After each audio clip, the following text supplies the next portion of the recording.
So அங்கே 1 மந்த்க்கு அப்புறம் இந்த கிரியேட்டினின் லெவல் 5.62, 13ல இருந்து 5 வித்தவுட் டயாலிசிஸ் வந்திருக்கு.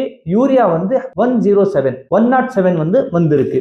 மூணாவது பேஷண்ட்டுடைய ரிப்போர்ட் உங்களுக்கு காமிக்கிறேன். இவங்க வரும்போது யூரியா வந்து 237, கிரியேட்டினின் 14.8. இது வந்து ரொம்ப ஜாஸ்தி. இந்த பேஷண்ட் நாங்கே வந்து டயாலிசிஸ் சஜஸ்ட் பண்ணோம். ஆனாலும் அந்த பேஷண்ட் வந்து ரெடி இல்லை, டயாலிசிஸ் பயம் இருக்கு, இல்ல சார் நான் வந்து ரொம்ப எங்க ஃபேமிலியில வந்து இந்த மாதிரி கொஞ்சம் பிரச்சனை ஆயிடுச்சுன்னு சொல்லி அவங்க டயாலிசிஸ் பண்ணல. ஸோ 1 மந்த் வந்து அவங்க மெடிசன் சாப்பிட்டப்போ இந்த கிரியேட்டினின் 8.1 வந்துருச்சு. இன்னும் 14ல இருந்து 8 வரைக்கும் வந்துருச்சு. இந்த யூரியா வந்து 119 ஆயிடுச்சு. ஸோ பெரிய டிஃபரன்ஸ் 1 மந்த்லேயே கிடைச்சிருக்கு. சரி, இதெல்லாம் வந்து கம்ப்ளீட் வந்து கியூர் கிடையாது, புரியுதா? ஸோ பேஷண்ட்க்கு வந்து 1 மந்த் மெடிசன்ஸ்ல டிஃபரன்சஸ் எவ்வளவு வந்திருக்கு. வித்தவுட் டயாலிசிஸ் வந்து 1 பாயிண்ட் கிரியேட்டினின் கம்மியாகிறது பெரிய விஷயம். இதே வந்து ஒரு கிரியேட்டினின் 22 கிரியேட்டினின், யூரியா வந்து 153 இருந்துச்சு.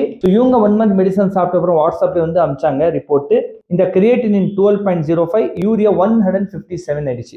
இன்னொரு பேஷண்ட் டாக்டர் வந்து அவங்க டயாலிசிஸ் சஜஸ்ட் பண்ணியிருந்தாங்க. அவங்க வந்து வரும்போது ஃபர்ஸ்ட் டைம் கிரியேட்டினின் வந்து 10.11, யூரியா வந்து 122 இருந்துச்சு. ஸோ கிரியேட்டினின் வந்து 1 மந்த்க்கு அப்புறம் 5.68, யூரியா 134. ஸோ டாக்டரே வந்து யார் சஜஸ்ட் பண்ணாங்களோ டயாலிசிஸ், அவங்க வந்து டயாலிசிஸ் கேன்சல் பண்ணிட்டாங்க.